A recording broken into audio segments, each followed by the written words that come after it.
भी एक प्लेटफॉर्म पर उपलब्ध होने जा रही है और ऐसा संभव हो पा रहा है सुगम बीमा के तहत। जी हाँ, आपको भी बीमा से जुड़ी परेशानियों से दो चार होना पड़ता है या कई बार पॉलिसीज खरीदने से लेकर क्लेम सेटलमेंट तक के सवाल आपके मन में रहते हैं, तो अब आप निश्चिंत हो जाइए क्योंकि बीमा नियामक और विकास प्राधिकरण यानी इल्डा ने हाल ही में बीमा सुगम नाम से एक बीमा प्लेटफॉर्म को मंजूरी दे दी है, जिसकी मदद से इंश्योरेंस से जुड़ी सभी जरूरतों जैसे पॉलिसी खरीदना, पॉलिसी के लिए प्रीमियम कैलकुलेटर का इस्तेमाल और बीमा के क्लेम सेटलमेंट जैसे काम आसान हो सकेंगे। दरअसल बीमा सुगम एक वन स्टॉप प्लेटफॉर्म है जिसके तहत अब बीमा से जुड़ी हर समस्या का समाधान केवल एक प्लेटफॉर्म पर ही मिल सकेगा, यानी पेपर वर्क का भी नो झंझट। इस खबर पर ज्यादा जानकारी के साथ जुड़ रहे हैं हमारे संवाददाता अनुराग शाह। अनुराग, बीमा सुगम जो ये कदम है वो इंश्योरेंस सेक्टर में कितना बड़ा गेम चेंजर होने वाला है? देखिए, ईटी नाउ स्वदेश ने जो खबर बताई थी कि बीमा सुगम को आईआरडीए के द्वारा मंजूरी दे दी गई है और इस पे काफी तेजी गति से काम चल रहा है, तो आज उस पर इंश्योरेंस रेगुलेटर आईआरडीए के चेयरमैन के द्वारा मोहर लगा दी गई है और आज एक समिट के अंदर आईआरडीए चेयरमैन ने साफ कर दिया कि बीमा सुगम को जल्दी से जल्दी लॉन्च करने का प्रयास है। पॉलिसी खरीदने से लेके सर्विसिंग से लेके क्लेम सेटलमेंट तक तमाम चीजें जो है इस प्लेटफॉर्म के द्वारा की जाएगी। इस प्लेटफॉर्म से जो है इंश्योरेंस रिपोजिटरी है, जिस तरह से भविष्य में जो आपकी फिजिकल पॉलिसी नहीं होगी, डीमेट फॉर्म में पॉलिसी होगी, तो इंश्योरेंस रिपोजिटरी इससे लिंक होगा। इसके अलावा आधार का जो सरकारी डेटाबेस है वो इससे लिंक होगा, तो एक ओटीपी के जरिए आप पॉलिसी खरीद पाएंगे और वन स्टॉप सॉल्यूशन होगा, यानी तमाम तरह के इंश्योरेंस से जुड़े हुए जो कामकाज होंगे, जहां पर आपको इंश्योरेंस पॉलिसी का रिन्यूअल कराना है, क्लेम सेटलमेंट कराना है, इंश्योरेंस पॉलिसी के अंदर नॉमिनी का नाम बदलना है, तमाम चीजें जो होगी वो बीमा सुगम प्लेटफॉर्म के जरिए की जा सकेगी। ये जो प्लेटफॉर्म बन रहा है ये इंश्योरेंस कंपनियों के समूह के द्वारा ही बनाया जा रहा है, जिसमें लाइफ इंश्योरेंस काउंसिल की हिस्सेदारी होगी 30% तक, जनरल इंश्योरेंस काउंसिल जो सरकारी जनरल इंश्योरेंस काउंसिल जो जनरल इंश्योरेंस कंपनियों का समूह है उसकी 30% हिस्सेदारी होगी, और एक पीएसबी ऑनलाइन करके कंपनी है जिसने बैंकों के लिए 59 मिनट लोन एप्लीकेशन को डेवलप किया है, उस कंपनी की भी इसमें 35% तक की हिस्सेदारी होगी और 5% जो हिस्सा होगा तो ब्रोकर्स एसोसिएशन को होगा। तो इसका पूरा खाका तैयार है, काफी तेजी से काम चल रहा है और जो टारगेट दिया गया है कि 1 जनवरी 2023 से इस पोर्टल को लाइव ले जाने का मकसद है। इस पोर्टल पे तमाम इंश्योरेंस कंपनियां, life insurance company, general insurance कंपनियों की तमाम पॉलिसी होगी, तमाम health insurance, motor insurance, property insurance के जो प्रोडक्ट होते हैं इंश्योरेंस कंपनियों के द्वारा ऑफर किए जाते हैं वो इस पोर्टल पे मौजूद होंगे। तो इसका आज जो है इंश्योरेंस रेगुलेटर आईआरडीए के चेयरमैन देवाशीष पांडा ने भी एक समिट के अंदर बताया कि कितना बड़ा गेम चेंजर होगा बीमा सुगम प्लेटफॉर्म, जो पूरे के पूरे इंश्योरेंस सेक्टर को डिजिटाइजेशन के लिए मददगार भी बनेगा। बिल्कुल बिल्कुल, लेकिन सवाल अनुराग लगातार ये बना हुआ है कि जो डेटा है बीमा सुगम से, सभी तरह का डेटा, वो क्या लिंक किया जा सकता है? क्या कोई व्यवहारिक दिक्कतें हैं या चैलेंजेस अगर हम बात करें तो वो किस तरह के होंगे?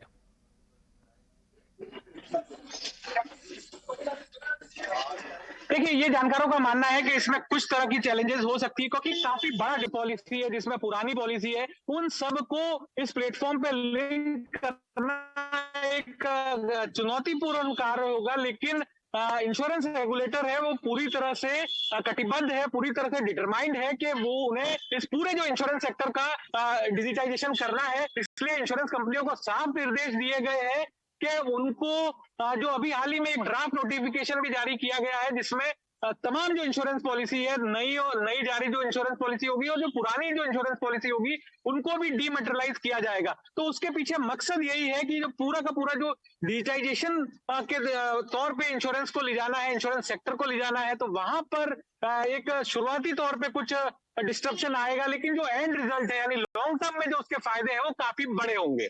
बिल्कुल, एक आखिरी सवाल अनुराग आपसे जानना चाहेंगे जिसका जवाब, और मेरे ख्याल से ये चर्चा बहुत हो रही होगी एजेंट्स की भूमिका को लेके, क्योंकि हम देखते हैं कि साफ तौर पर उनकी जो भूमिका है साल दर साल, और कई बार जब डिजिटाइजेशन की बात हुई है तो इस पहलू पर भी बार बार चर्चा होती रही है। बीमा सुगम और एजेंट का महत्व, ये दोनों क्या साथ चल पाएंगे? देखिए, एक बात बिल्कुल सही है कि बीमा सुगम के प्लेटफॉर्म आने से, ये ओपन आर्किटेक्चर प्लेटफॉर्म आने से जो एजेंट्स का महत्व है वो उसपे कुछ असर पड़ेगा, क्योंकि अभी तक जो है भारत के अंदर ज्यादातर 80% से ज्यादा जो पॉलिसीज है वो एजेंट्स के जरिए बेची जाती है। एजेंट्स उसमें महत्वपूर्ण भूमिका निभाते हैं। लेकिन इस प्लेटफॉर्म के आने के बाद लोग जो है खुद उस प्लेटफॉर्म पर लॉग इन करके पॉलिसी खरीद पाएंगे, और यहाँ पर एजेंट्स के लिए भी विकल्प दिया जाएगा। जिस तरह से म्यूचुअल फंड में होता है कि म्यूचुअल फंड की आप म्यूचुअल फंड खरीदते हैं तो वहां पर डायरेक्ट और रेगुलर का विकल्प होता है, तो उसी तरह से इंश्योरेंस में भी अगर आप एजेंट के थ्रू जाना चाहते हैं या फिर आप डायरेक्ट लेना चाहते हैं तो दोनों तरह के विकल्प होंगे। लेकिन इसमें जो एक लंबे वक्त के बाद जो असर देखने को मिलेगा कि अगर डायरेक्ट इंश्योरेंस पॉलिसी बेची जाती है तो आईआरडीए के द्वारा कहा गया है कि उसको फायदा भी जो है ग्राहकों को दिया जाए, यानी डायरेक्ट पॉलिसी का जो प्रीमियम है वो कम होगा। तो इसमें निश्चित तौर पे जो अभी जो मोटा कमीशन दिया जाता है एजेंट्स को 35% तक का, 30% तक का, तो उसमें कमी आएगी, क्योंकि कंपनीज के लिए भी कस्टमर को एक्वायर करने का इतना ज्यादा खर्चा नहीं होगा। इस ऑनलाइन पोर्टल के अंदर जब डायरेक्टली अगर कंपनियां कस्टमर को एक्वायर करेगी तो वहां पर उन्हें कम प्रीमियम के साथ भी पॉलिसी ऑफर कर पाएगी। लेकिन दूसरा पहलू ये है कि एजेंट्स भी जो है इस प्लेटफॉर्म के जरिए अपने ज्यादा से ज्यादा जो ग्राहकों को, पॉलिसी होल्डर्स को पॉलिसी बेच पाएंगे। और क्योंकि इंश्योरेंस रेगुलेटर का मकसद यही है कि देश में इंश्योरेंस पेनिट्रेशन को बढ़ाना। अभी भी जो आज के आंकड़े हैं कि हर 100 आदमी में से एक आदमी के पास ही लाइफ इंश्योरेंस की पॉलिसी है। तो इंश्योरेंस का अगर पेनिट्रेशन बढ़ाना है तो वहां पर एजेंट की भूमिका भी बनी हुई रहेगी, और जो डायरेक्ट इंश्योरेंस है उसका भी रोल बढ़ेगा। तो इसको इस तरह से देख सकते हैं कि अगर एजेंट जो है वो ज्यादा पॉलिसी बेचता है, ज्यादा लोगों तक पहुंचता है, तो उसका भी कारोबार बना हुआ रहेगा। और बहुत से जो नई जनरेशन है, जो मिलेनियल्स है, नए जमाने के लोग हैं, वो अगर डायरेक्ट इंश्योरेंस लेना चाहे तो उनके लिए भी विकल्प रहेगा। तो दोनों जो पक्ष है, एजेंट्स और डायरेक्ट पॉलिसी होल्डर, दोनों के लिए इस प्लेटफॉर्म में विकल्प रहेगा। बिल्कुल, बहुत बहुत शुक्रिया करेंगे अनुराग आपका इस अहम जानकारी के लिए। बढ़ते हैं अगली बड़ी खबर की ओर और अपने दर्शकों को बता दें कि बीमा सुगम, जिसके बारे में हम लगातार चर्चा कर रहे हैं और जिसकी तैयारी अब पूरी तरह से नजर आ रही है, उसे लेकर ईटी नाउ स्वदेश ने कई बीमा कंपनियों से भी बात की। HDFC ego general insurance company के सीएमडी का मानना है कि पॉलिसी सेल के बाद सर्विस और क्लेम भी बीमा सुगम के जरिए किए जा सकेंगे। इससे इंश्योरेंस का कवरेज बढ़ाने में मदद मिलेगी। सर, जब बीमा सुगम को लेकर जो बात की गई है तो इसे आप कितना बड़ा गेम चेंजर देखते हैं, और क्या ये सच में इंश्योरेंस इंडस्ट्री के लिए जो यूपीआई मूवमेंट होने जा रहा है, जो यूपीआई बैंकिंग के लिए हुआ है? नहीं, तो देखिए, जो बीमा सुगम का जो पूरा जो कॉन्सेप्ट है वो मेरे हिसाब से सिर्फ एक ऑनलाइन सेल के बारे में नहीं है, ये एक पॉलिसी सर्विसिंग के बारे में है, ये एक क्लेम सर्विसिंग के बारे में है, ये पूरा जो एक ये रिन्यूअल के बारे में है।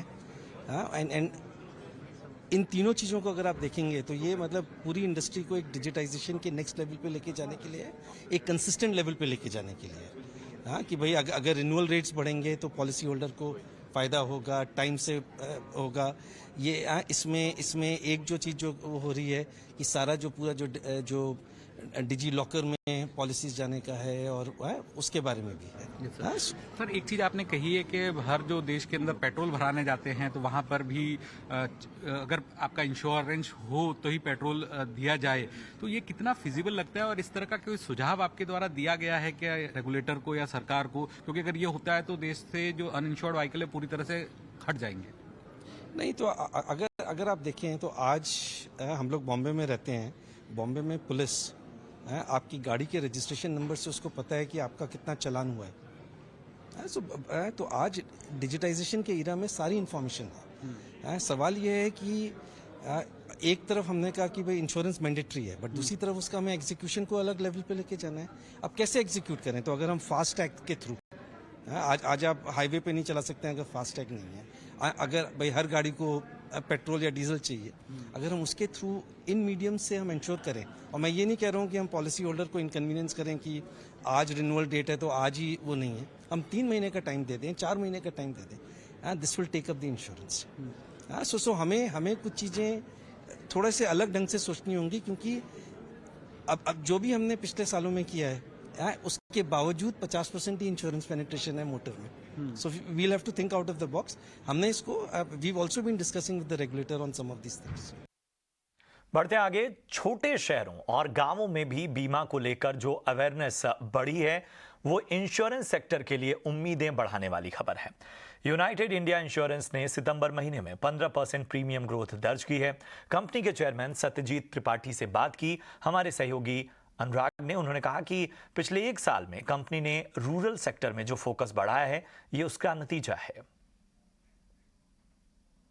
जो सितंबर के आंकड़े आए हैं नॉन लाइफ इंश्योरेंस के, वहां पर जो आपकी पेयर की जो बाकी 3 कंपनियां उनकी नेगेटिव ग्रोथ दिखी है 12%, 30%, यहां तक कि न्यू इंडिया ने भी नेगेटिव ग्रो किया, लेकिन यूनाइटेड जो इंडिया इंश्योरेंस कंपनी है वो 15% पॉजिटिव सेल्स आपका ज्यादा दिखा है, प्रीमियम ग्रोथ दिखी है। तो क्या चीजें ऐसी हुई जो ये ग्रोथ पॉजिटिव रही है?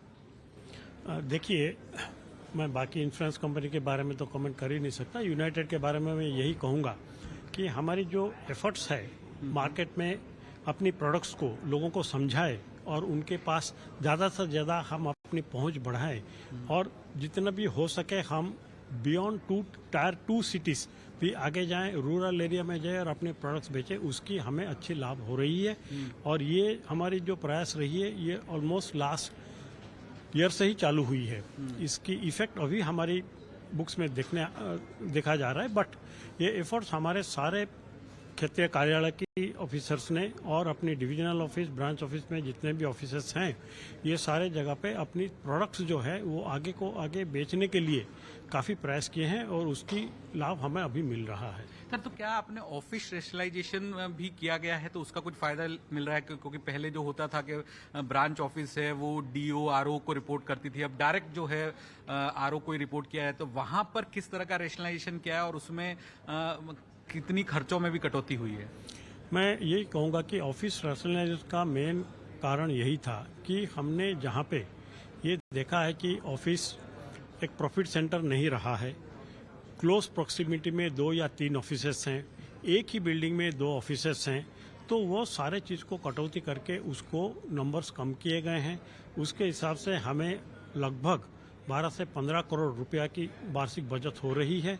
जितने सारे ओवरहेड्स हैं वो ओवरहेड्स कम हो रही है और आगे हमारी यह भी प्रयास रही है कि आगे डिजिटल मार्केटिंग और डिजिटल सेलिंग प्रोसेस बहुत ज़्यादा बढ़ेगा और उसी के लिए आपको फिजिकल इंफ्रास्ट्रक्चर की कम ज़रूरत पड़ेगी और जहाँ पे फिजिकल इंफ्रास्ट्रक्चर आपकी है वहाँ पे हम ज़्यादा से ज़्यादा रिसोर्सेज दें, सो दैट जो अभी ज़्यादा रिक्वायरमेंट है लोगों की कि डिजिटल मेथड्स में अपनी प्रोडक्ट खरीदें और क्लेम्स भी उसी हिसाब से सेटल किया जाए।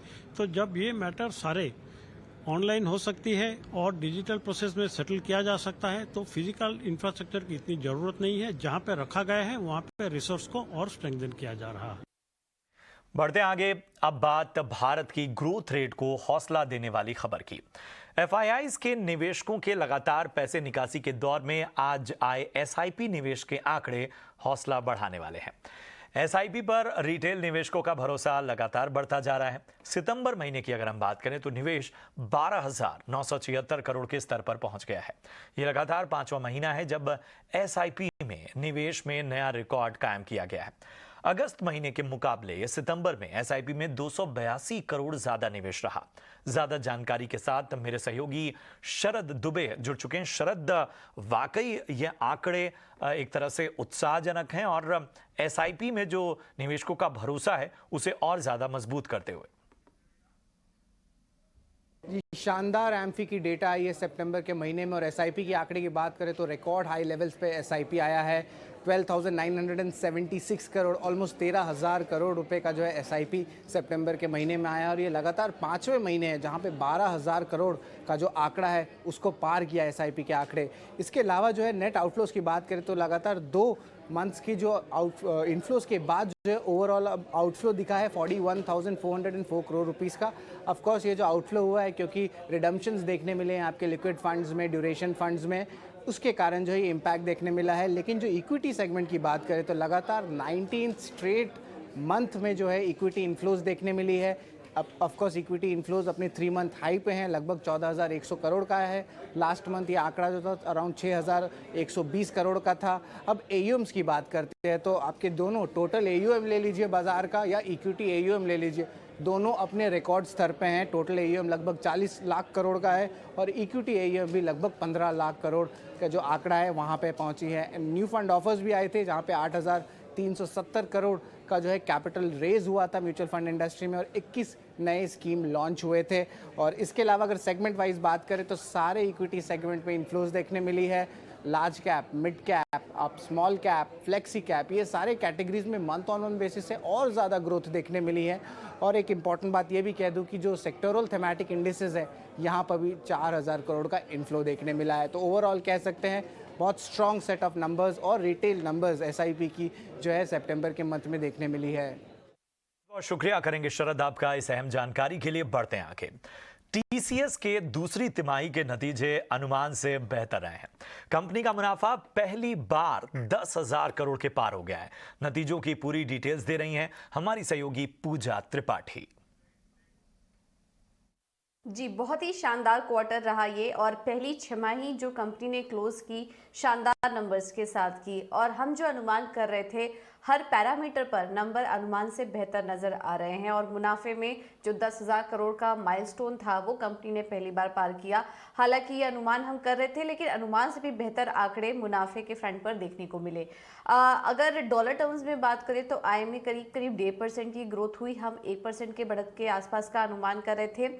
रुपी टर्म्स में अगर रेवेन्यू में देखेंगे तो 4.8% की ग्रोथ कंपनी ने दर्ज की। हम 4.2% की ग्रोथ का अनुमान कर रहे थे और मुनाफे में भी शानदार 8.5% की ग्रोथ जो कि जैसा कि हमारा पोल भी कह रहा था। कांस्टेंट करेंसी टर्म्स में भी देखेंगे तो वहां पर भी करीब 4% की ग्रोथ कंपनी ने दर्ज की जो कि अनुमान से बेहद ही शानदार नंबर 3.2% का हम अनुमान कर रहे थे। यहाँ पर कमी का अनुमान कर रहे थे और उसके सामने काफ़ी अच्छी बढ़त देखने को मिली है। यूके और यूरोप के कारोबार को लेकर जिस तरह से थोड़ा दिक्कत की बात की जा रही थी और सभी एनालिस्ट इस एक पर्टिकुलर ज्योग्राफी को काफ़ी वॉच कर रहे थे, वहाँ पर भी काफ़ी स्ट्रॉन्ग ग्रोथ कंपनी ने पोस्ट किया और फिलहाल इस तिमाही तो कोई ज़्यादा दिक्कत नज़र नहीं आई है।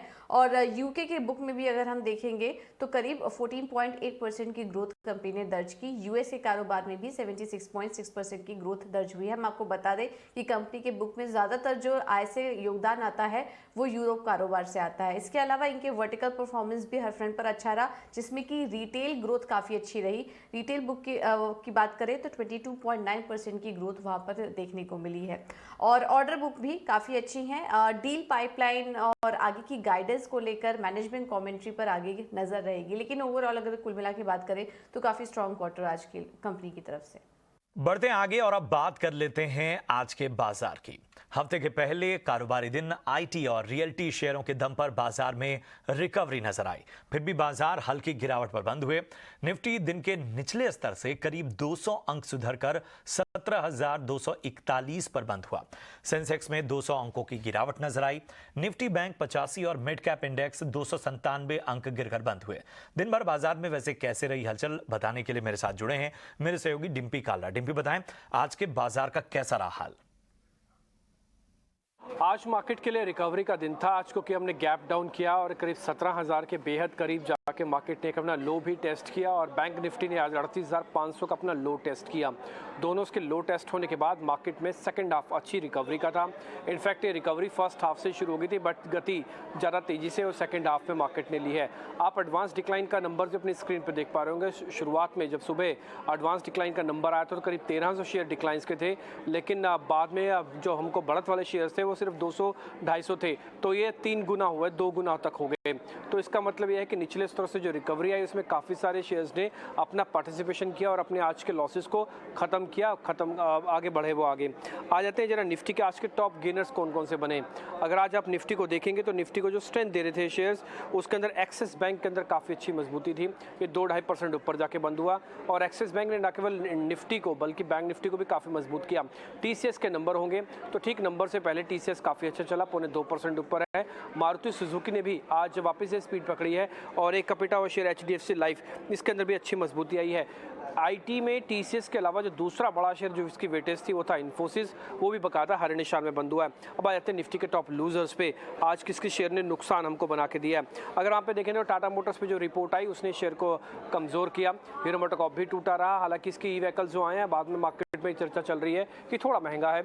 और इसके अलावा आईटीसी के अंदर भी आज हमको थोड़ी प्रॉफिट बुकिंग वापस से बनती हुई दिखी है। छोटे मझोले शेयर्स की कैटेगरी से पहले एक बार मैं आपको बैंकिंग स्टॉक जरूर दिखाना चाहूंगा, क्योंकि एक्सिस बैंक के अलावा जो बैंकिंग काउंटर्स थे उन सब में आज अच्छी मजबूती थी।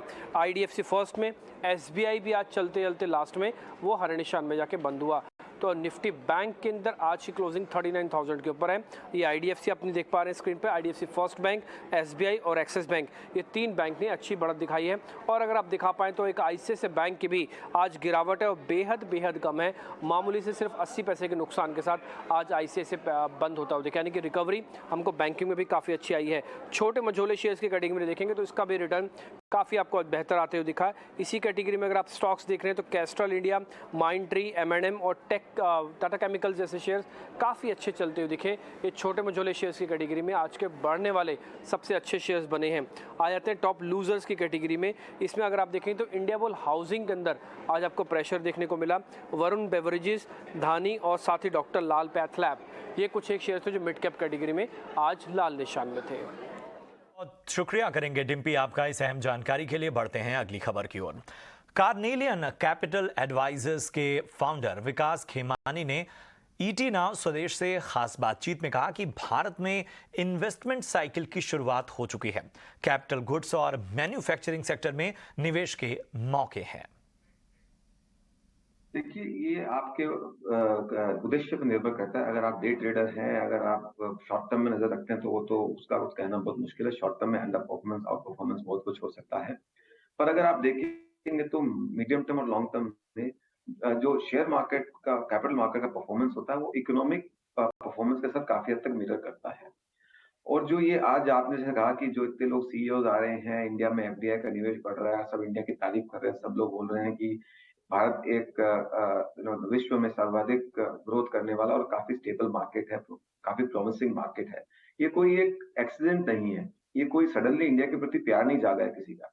ये दिखता है कि पिछले 7-8 वर्षों में जो एक बिट बाय बिट जो एक पॉलिसी रिफॉर्म हुआ है, मेनी स्ट्रक्चरल रिफॉर्म्स हुए हैं और इंडिया का जो आत्मविश्वास जागा है, इंडिया का जो ग्लोबल स्टेचर जागा है। अभी सबको दिखता है कि ये एक देश है जहाँ पे नेतृत्व मजबूत है, पोटेंशियल बहुत है, कैपेबिलिटी बहुत है और वो कैपेबिलिटी जो अभी तक छुपी हुई तो बाहर आ रही है। तो सबको ये मार्केट भी एक बहुत बड़ा दिखता है और यहाँ से सारों को एक बहुत बड़ा 130 करोड़ लोगों का जो मार्केट है, बहुत बड़ा मार्केट है। और जैसे जैसे एस्पिरेशन बढ़ती है और वो इंडिया की एक छोटे आदमी की एस्पिरेशन बढ़ रही है तो कंजम्पशन बढ़ेगा। सबको एक बहुत बड़ा मार्केट दिख रहा है और दूसरा इन्वेस्टर्स को एक बहुत बड़ी पोटेंशियल अपॉर्चुनिटी दिख रही है। तो इसलिए आप देखेंगे तो सब सारे के सारे जो बड़े नेता सीईओज हैं, बड़ी कंपनियां हैं इंडिया में, को हर तरीके से इवैल्यूएट कर रही है। तो ये जब जो एक 5-7 साल 10 साल का ट्रेंड है तो इसको short term out performance under performance से नहीं देखा जा सकता। ये मैं ये नहीं जानता कि विश्व के दूसरी ऐसी कौन सी अर्थव्यवस्था है जो 7 से 8% अगले 10 साल तक ग्रोथ कर सकती है। उनको तो पोटेंशियल भी नहीं नजर आता है। तो अगर वो है और दूसरा जो इकोनॉमिक की स्ट्रक्चरल रिपेयर जो हो चुकी है उसकी वजह से जो हिस्ट्री में हमारी वॉलेटिलिटी आई थी, रुपी डिप्रिशिएट होना था, वो सारी अभी एक स्ट्रक्चरली रिपेयर हो चुकी है। तो मुझे लगता है कि ये आउट परफॉर्मेंस काफी समय तक चलते रहेगा और आप सरप्राइज हो जाएंगे। ये जो आप कह रहे हैं ना कि बहुत लोग आ रहे हैं इंडिया में, आप सरप्राइज हो जाएंगे। आने वाले समय में इतना पैसा आएगा कि हम लोग शायद हमको बोलना पड़ेगा बहुत ज्यादा पैसा आ रहा है। तो ये इस बात पर तो एब्सोल्युटली हम एफपीआई फ्लोज को भी देखें तो उससे भी इंडिकेशन मिलता है। अगर इनफैक्ट एफपीआई फ्लोज को यहाँ पर ट्रैक करें तो कैपिटल गुड्स स्पेस में लगातार 5 महीने से एफपीआई के फ्लोज बढ़े हैं। कुछ दूसरे ट्रिगर्स भी है, हालांकि आईटी में घटे भी हैं, लेकिन एक because we get a pulse from you from what fund houses think. तो कैपिटल गुड्स एक स्पेस इतना बड़ा किस वजह से, किन बड़े रीजन से रडार पर रहता है फंड हाउसेस के भी? तो पहला तो मैं आपको एक ये बात बताना चाहूंगा कि आप आप चूंकि ओपिनियन बनाते हैं, राय बनाते हैं, जनरल राय बनाते हैं, आप ये कहना छोड़ दीजिए कि एफपीआई बड़ा तो मतलब सेक्टर में प्रॉमिसिंग है। एफपीआई कोई बहुत बड़े स्मार्ट इन्वेस्टर्स नहीं होते हैं, तो आप उनको एक क्रेडिबिलिटी देना छोड़ दीजिए कि उन्होंने लिया मतलब कुछ सच्ची में अच्छा हो रहा है। हिंदुस्तान में बहुत स्मार्ट इन्वेस्टर्स हैं, हमारी लोकल इंडस्ट्री भी बहुत अच्छा काम करती है। इनफैक्ट फॉरेनर थोड़े लेट आते हैं, लोकल्स थोड़ा जल्दी आ जाते हैं। तो जहां तक कैपिटल गुड्स का आपने सवाल पूछा, तो मैं ये कहूंगा कि आप देखिए हिंदुस्तान में 10 साल के बाद में इन्वेस्टमेंट साइकिल शुरुआत हुई है, और जो कि जैसे कि मोदी जी ने कहा है और सरकार ने कहा है कि आत्मनिर्भर भारत बनाना है, तो उसके लिए पीएलआई और काफी कुछ नॉन टैरिफ बैरियर्स को हटा के इन्वेस्टमेंट साइकिल को प्रमोट किया जा रहा है, पीएलआई लगाई जा रही है। तो 1,80,000 करोड़ की जितनी वही साइजेबल अमाउंट की पीएलआई आई है, तो इसमें बहुत सी जायज सी बात है कि ये सारे फैक्टर में मैन्युफैक्चरिंग बहुत बड़ा सेक्टर उभर के आएगा, और मैन्युफैक्चरिंग में अगर आपको ग्रोथ करनी है तो पहले कैपिटल इन्वेस्टमेंट करना पड़ेगा। तो आप कैपिटल इन्वेस्टमेंट किए बिना ग्रोथ कर ही नहीं सकते हो। तो सबसे पहले आपको जो सेक्टर में इसका रुझान दिखेगा वो कैपिटल गुड्स होता है, और कैपिटल गुड्स की सेक्टर में क्या 10-20 कंपनियां ही बहुत बड़ी कंपनियां हैं, तो वो आपको लगेगा कि वो एक सेक्टर महंगा हो गया है, सेक्टर ग्रो कर रहा है, पर पैसा वहीं आने वाला है शुरुआत में। ऑफ कोर्स जैसे जैसे आगे बढ़ेगा तब तक मैन्युफैक्चरिंग की कंपनियां भी अच्छा कर रही है। तो ये तो एक 10 साल के बाद का ट्रेंड है, जो शायद मुझे लगता है अगले 5-7 साल और कम से कम चलेगा। बढ़ते आगे, रुपए में रिकॉर्ड कमजोरी का दौर आज भी जारी रहा। हालांकि 36 पैसे की रिकवरी के साथ 82 रुपए 32 पैसे पर यह बंद हुआ, लेकिन पिछले कुछ दिनों की अगर हम बात करें तो रुपए की कमजोरी क्यों नहीं थम रही, बताने के लिए हमारे सहयोगी विश्व मोहन हमारे साथ हैं। विश्व मोहन, बताएं कि आखिर रुपए में लगातार ये जो दबाव है इसकी क्या वजह है?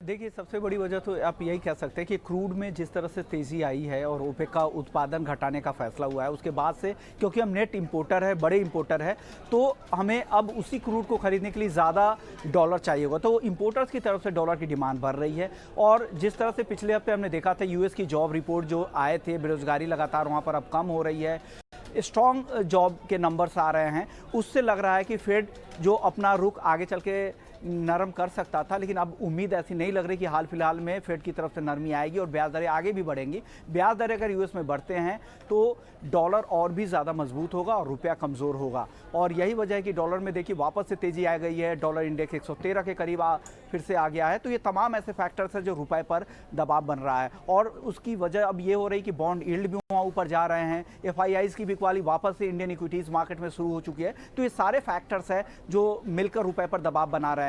हालांकि आरबीआई के ओपन मार्केट ऑपरेशंस की वजह से थोड़ी बहुत रिकवरी ज़रूर आती है, और आज के सत्र में भी हमने देखा कि करीब करीब 36 पैसे की रिकवरी के साथ रुपया बंद हुआ है। तो एक आरबीआई की तरफ से कोशिश लगातार जारी है, लेकिन डॉलर इतना मजबूत हो रहा है, उसका दबाव यहाँ पर रुपए पर लगातार हावी है। बहुत शुक्रिया करेंगे विश्व मोहन आपका इस अहम जानकारी के लिए। अगली खबर की ओर बढ़ते हैं जो कंज्यूमर्स के लिए एक तरह से राहत की खबर है।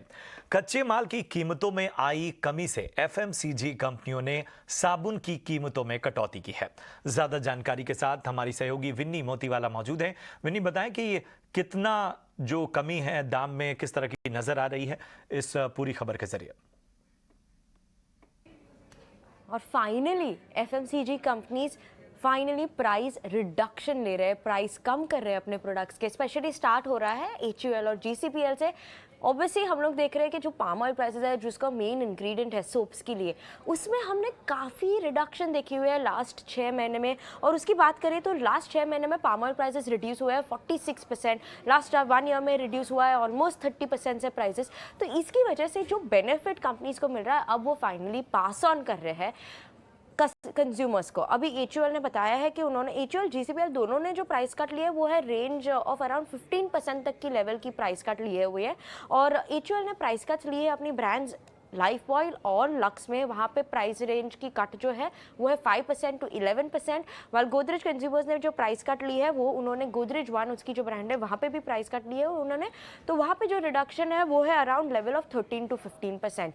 एचयूएल ने ये भी बताया है कि उनकी जो प्राइस रिडक्शन है उन्होंने ली है वो है अपने सर्फ में, रिन में, व्हील में, डव में, इन सब प्रोडक्ट्स में भी उन्होंने प्राइस कट ली हुई है। ना ये फैक्टर क्यों क्या आ रहा है, इंपॉर्टेंट क्यों है?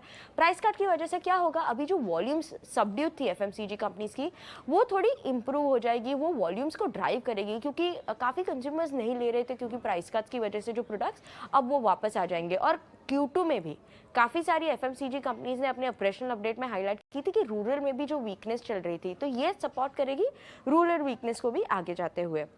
उसके अलावा प्राइस कट्स ड्राइव करेगी वॉल्यूम को। पास्ट एक साल में वॉल्यूम ग्रोथ जो सबड्यूड थी वो सपोर्ट करेगी। ग्रामेज कट्स भी काफ़ी लिए थे कंपनी से, तो वो भी सपोर्ट करेगी। और ओवरऑल ये कंपनी की एक स्ट्रैटेजी है, क्योंकि ये प्रोटेक्टिव होगा एक्शन टू उनके जो मार्केट शेयर है उसको सपोर्ट करने के लिए। क्योंकि रॉ मटेरियल प्राइसेस कम हो जाती है तो क्या होती है कि रीजनल प्लेयर्स है वो वापस आ जाते हैं, तो वो फाइट करने के लिए competition they have taken this price cuts. और एज ऑफ नाउ तो HUL और GCPL ने प्राइस कट्स ले लिए हैं। बहुत शुक्रिया विन्नी आपका इस अहम जानकारी के लिए। और इधर सीमेंट सेक्टर से एक बड़ी खबर आ रही है। सूत्रों से मिली जानकारी के मुताबिक JP सीमेंट के एसेट्स खरीदने की दौड़ में अडानी ग्रुप सबसे आगे है। ज्यादा जानकारी के साथ शरद दुबे हमारे साथ जुड़ चुके हैं। शरद, पूरी जानकारी आपसे चाहेंगे। जी बिल्कुल, हमारे सूत्रों से खबर आ रही है कि अदानी ग्रुप जो हैं वो इंटरेस्टेड है और बिड कर रहे हैं JP ग्रुप्स के सीमेंट एसेट्स को लेके।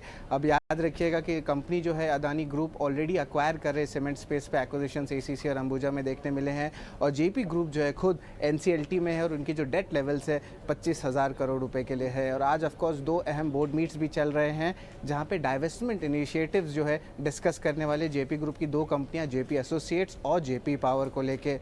और JP ग्रुप की जो अगर बात करें सीमेंट कैपेसिटी की तो लगभग 10.55 मिलियन टन्स पर एनम की है और एक कैप्टिव कंजम्पशन की उनके एक पावर यूनिट भी है। अदानी ग्रुप ने जो है ET नाउ स्वदेश के जो है क्वेरीज को जो है अभी तक रिप्लाई नहीं किया है। और याद रखिए लगभग 50% से ज़्यादा JP ग्रुप की जो सीमेंट कैपेसिटी है वो सेंट्रल इंडिया में है, जहाँ पे अल्ट्राटेक सीमेंट का भी एक अच्छा एक्सपोजर देखने को है। बहुत बहुत शुक्रिया करेंगे आपका इस अहम जानकारी के लिए। बढ़ते हैं आगे। इंडिया सीमेंट ने स्प्रिंग वे माइनिंग में अपनी हिस्सेदारी बेच दी है। मध्य प्रदेश बेस्ड लाइमस्टोन के एसेट को कंपनी ने बेचने के लिए JSW सीमेंट के साथ करार किया है। इंडिया सीमेंट ने अपनी पूरी हिस्सेदारी 477 करोड़ में बेची है। इस डील के तहत इंडिया सीमेंट को 374 करोड़ मिल चुके हैं। बाकी की रकम इस साल के अंत तक मिल जाएगी। इस डील से इंडिया सीमेंट को अपने कर्ज कम करने में मदद मिलेगी।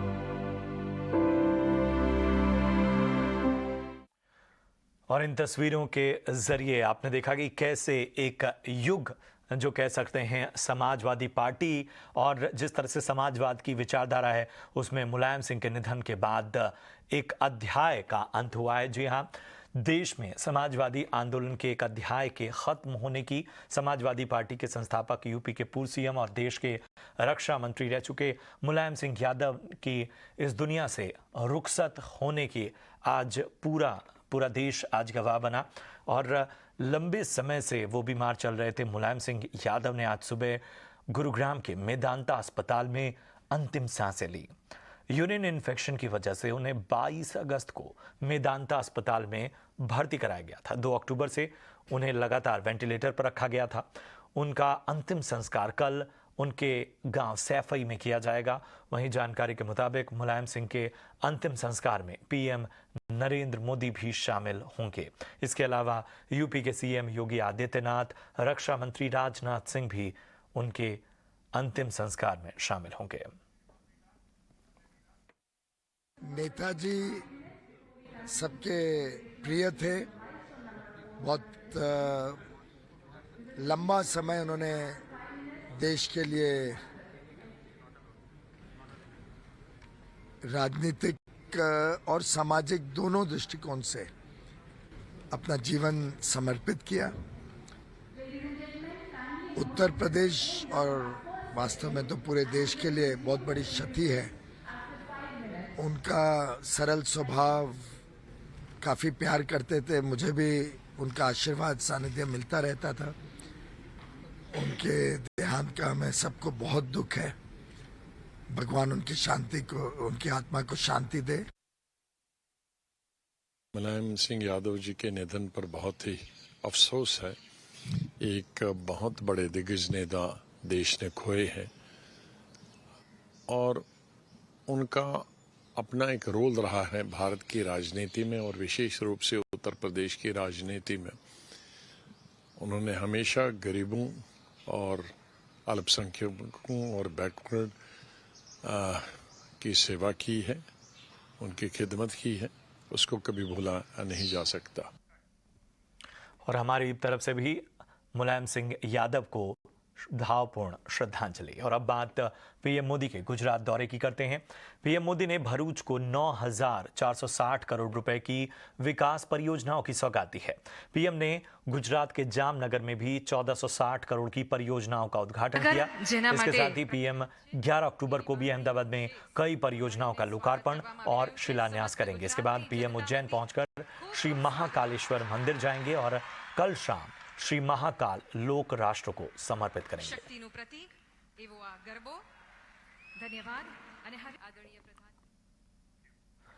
और अब बात करते हैं भगवान शिव के अद्भुत, अकल्पनीय और अलौकिक संसार महाकाल लोक की, जिसे पीएम मोदी कल यानी 11 अक्टूबर को राष्ट्र को समर्पित करने वाले हैं। दरअसल पीएम मोदी कल बाबा महाकाल की नगरी उज्जैन पहुंचकर 856 करोड़ रुपए की महाकालेश्वर मंदिर कॉरिडोर विकास परियोजना के पहले चरण की शुरुआत करेंगे।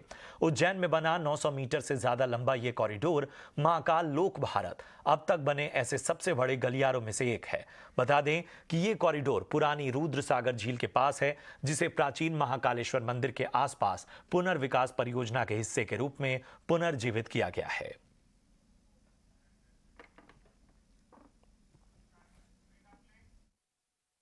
नरेंद्र मोदी 11 अक्टूबर को महाकाल कॉरिडोर का लोकार्पण करने के लिए आ रहे हैं, लेकिन उससे पहले हम आपको दिखा दें कि आखिर ये जो कॉरिडोर है, इसकी खासियत क्या है, क्या इसकी भव्यता है, क्या इसकी विशालता है।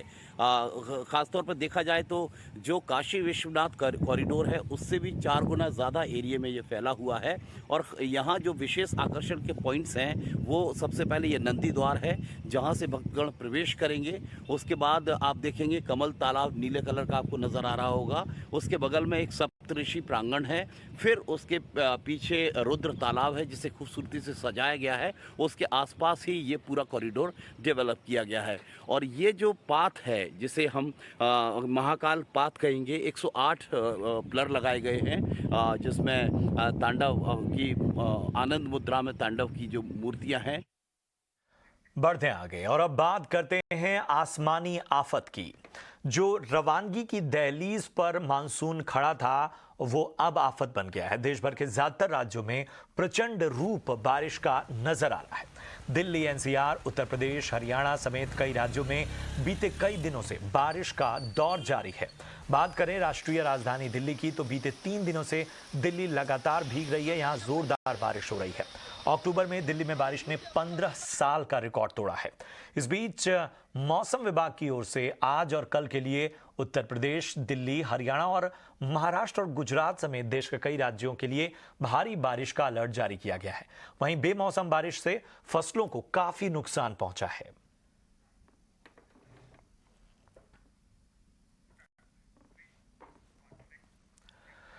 और चलिए अब बात करते हैं यूक्रेन पर रूस की मिसाइल वर्षा की। क्रीमिया ब्रिज पर हमले का बदला रूस ने ताबड़तोड़ 75 मिसाइलें बरसा कर लिया।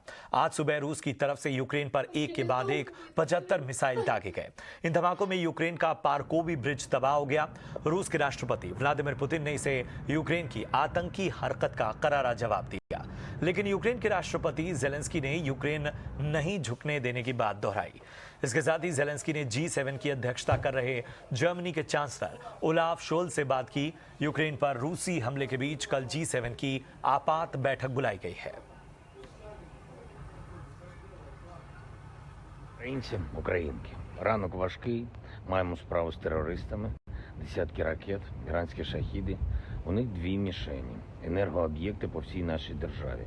Київщина і Хмельниччина, Львів і Дніпро, Вінниця, Франківщина, Запоріжжя, Сумщина, Харківщина, Житомирщина, Кіровоградщина, Південь держави. Вони прагнуть паніки і хаосу, хочуть знищити нашу енергосистему, вони безнадійні. Друга мішень – це люди. Спеціально обрали такий час і такі цілі, щоб завдати якнайбільше шкоди. Але ми, українці, допомагаємо одне одному, віримо в себе, відновлюємо усе зруйновано. Зараз можуть бути тимчасові перебої з електрикою, але ніколи не буде перебоїв з нашою впевненістю у перемозі. Чому саме такі удари?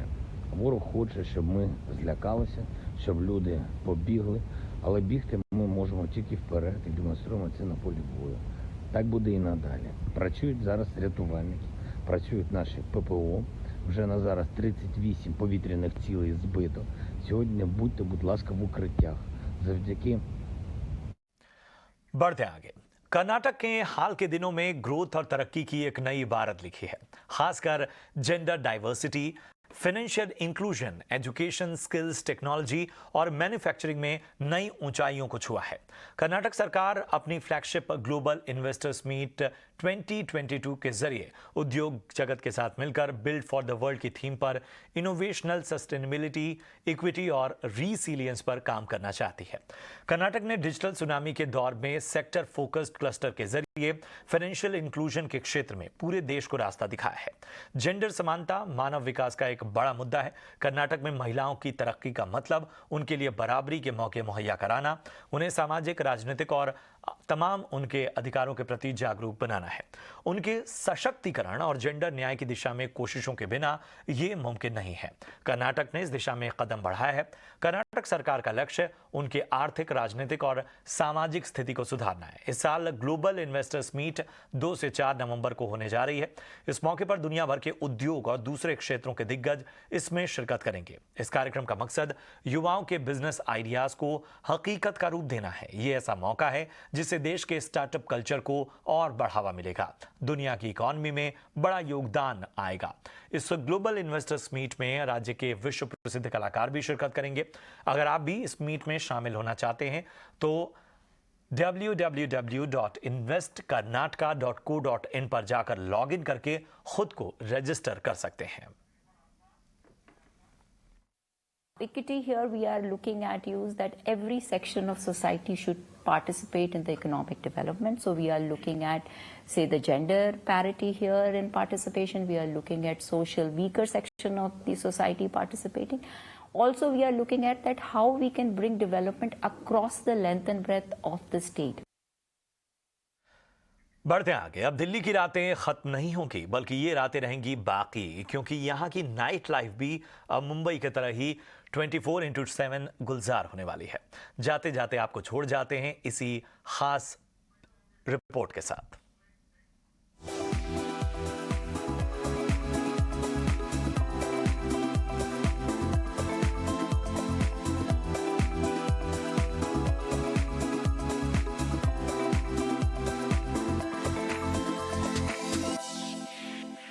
मुंबई के लिए कहा जाता है कि ये शहर दिन भर भागता है और रात को जागता है, और अब दिल्ली भी मुंबईया रंग ढंग में ढलने वाली है।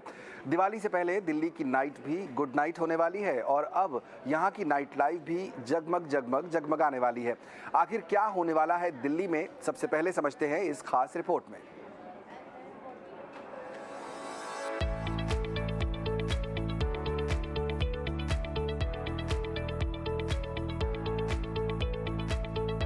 यूं तो देश का दिल यानी राजधानी दिल्ली की शाम खासी भीड़ और चहल पहल भरी रहती है, लेकिन रात 11 बजे के बाद ये शहर शांत हो जाता है और सड़कों पर सन्नाटा पसरने लगता है।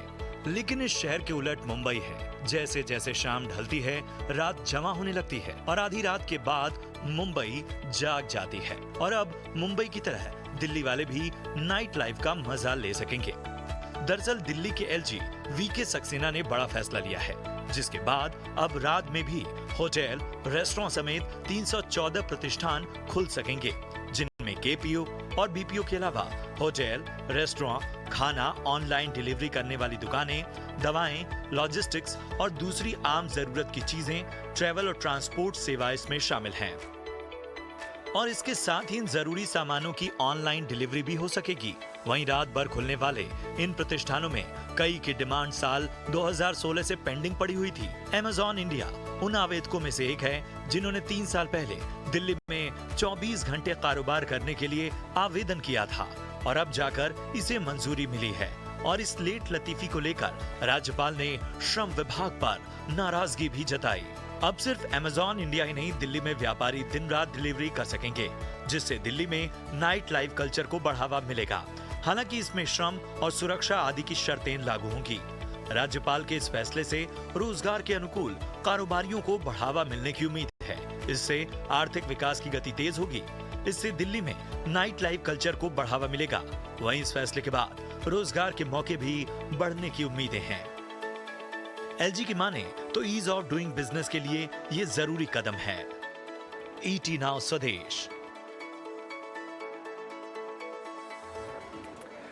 तो राज्यपाल के इस फैसले के बाद क्या क्या बदलाव होंगे, इसको लेकर और जानकारी दे रही हैं मेरी सहयोगी मेघना मित्तल।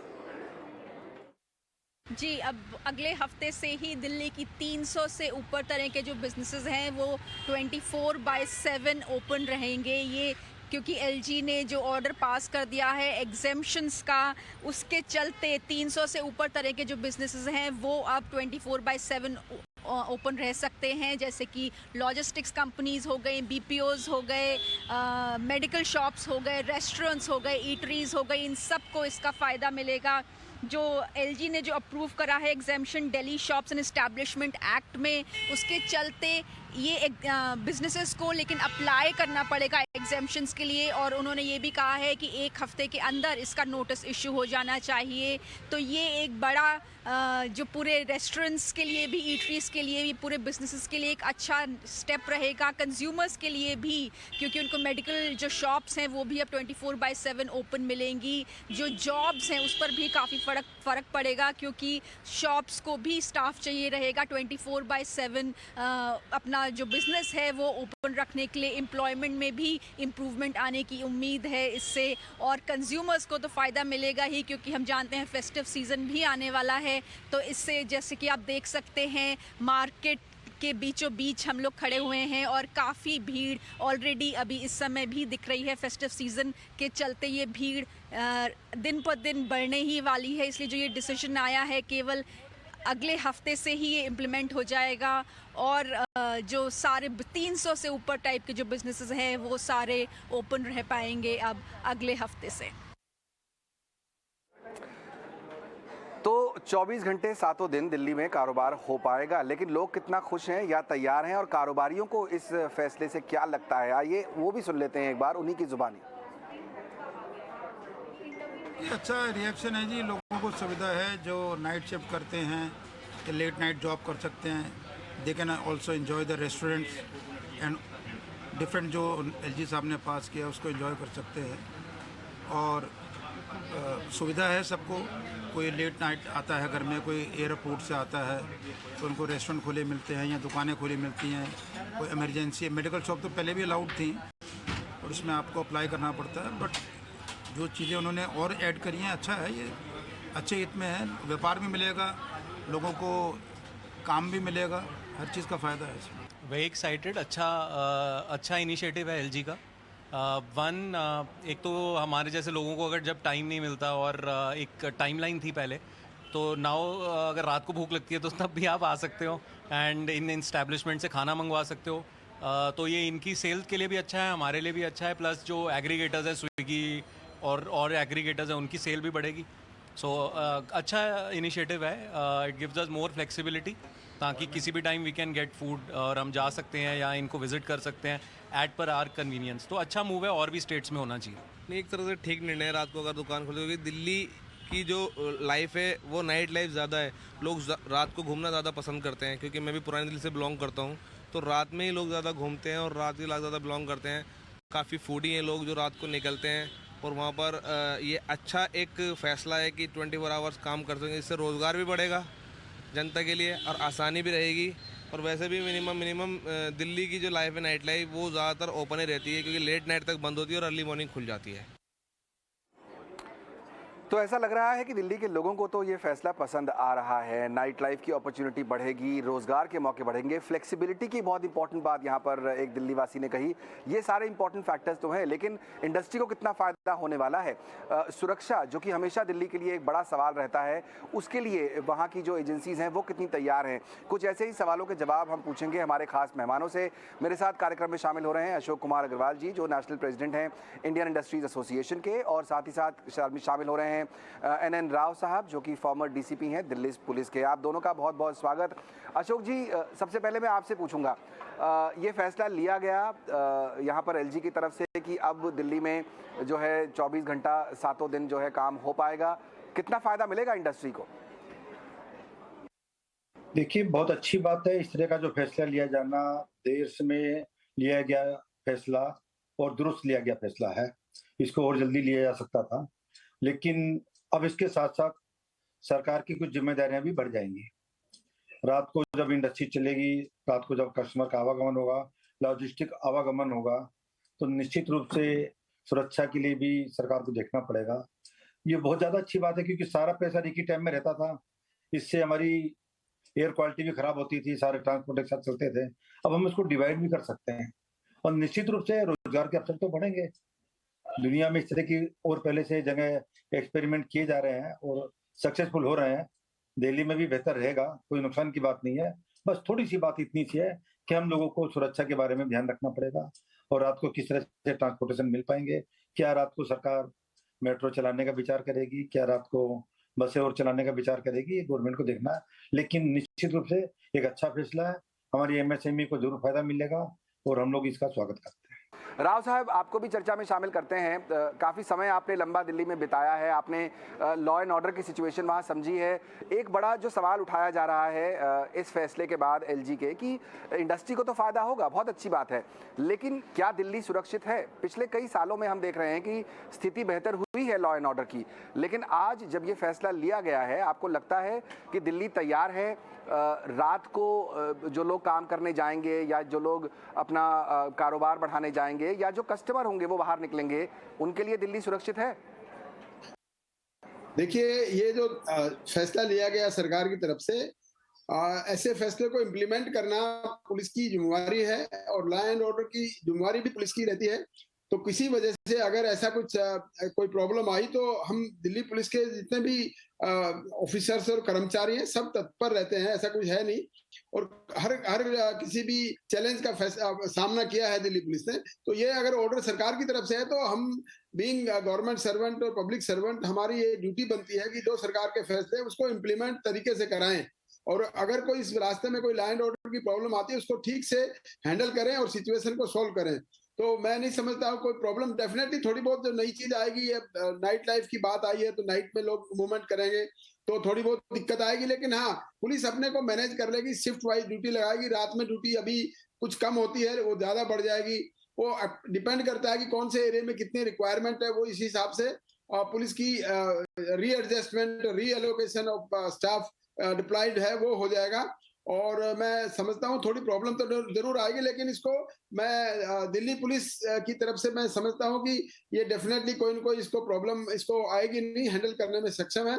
और क्योंकि सरकारी ऑर्डर्स का कंप्लायंस करना, इनका इम्प्लीमेंट करना, क्योंकि हम कार्यकारिणी में आते हैं, एग्जीक्यूटिव्स हैं, एग्जीक्यूटिव्स का काम है तो जो भी सरकार के ऑर्डर्स हैं उसको इम्प्लीमेंट करें। एक और खास मेहमान को इस चर्चा में शामिल करते हैं। हमारे साथ अमित राणा जी जुड़ रहे हैं, जो कि मेंबर हैं FHRAI और HRANI के। अमित जी, बहुत बहुत स्वागत आपका भी ET नाउ स्वदेश पर। चर्चा ये चल रही है कि दिल्ली में जो 24 घंटे 7 दिन अब जब एस्टैब्लिशमेंट खुलेंगे, दुकानें खुलेंगी, कस्टमर्स को मौका मिलेगा। होटल एसोसिएशन से आप ताल्लुक रखते हैं, आपका बिजनेस वैसे भी जो है 24 घंटे चलना चाहिए आइडियली तो, लेकिन अब आपको मौका भी मिल गया है, सरकार ने परमिशन दे दी है। कितनी बड़ी अपॉर्चुनिटी आप देख रहे हैं इंडस्ट्री के लिए? ये आई थिंक ये बहुत बड़ी अपॉर्चुनिटी है। ऐसे जैसे मेरे कुछ जो मैंने सुना अभी, आई थिंक कुछ सीनियर पुलिस ऑफिसर्स और वो गवर्नमेंट ऑफिसर्स जो बोल रहे थे, वो बिल्कुल ठीक बोल रहे हैं कि ये थोड़ा लेट आया लेकिन आया जरूर है। होटल्स वैसे भी 24/7 ऑपरेटेड होते हैं, तो ऐसा कुछ नहीं है कि हम लोग सक्षम नहीं है। वो जरूर है कि हम लोग बिकॉज ऑफ रिस्ट्रिक्शन कुछ लोगों को सर्विस या गेस्ट को सर्विस नहीं दे पाते उस टाइम पे। बट आई थिंक इस फैसले के आने के बाद जो नए अपॉर्चुनिटीज खुलेंगी और एम्प्लॉयमेंट की वो बहुत अच्छी होगी।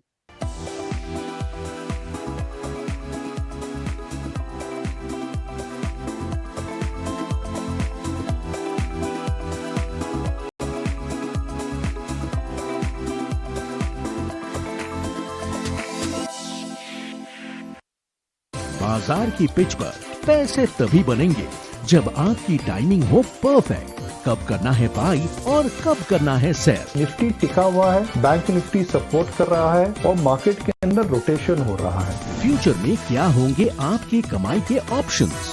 करते हैं मुनाफे की पक्की प्लानिंग। आपके लिए लेकर आएंगे ट्रेडिंग आइडिया। मार्केट ने